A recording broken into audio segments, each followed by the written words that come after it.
Disconnect the limit switch connector.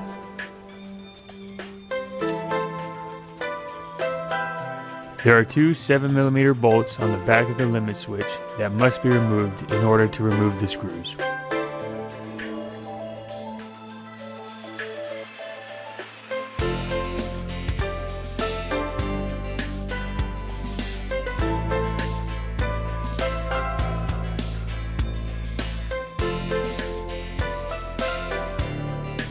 The limit switch mounting holes are oblong, so the limit switch can be easily adjusted without removing it.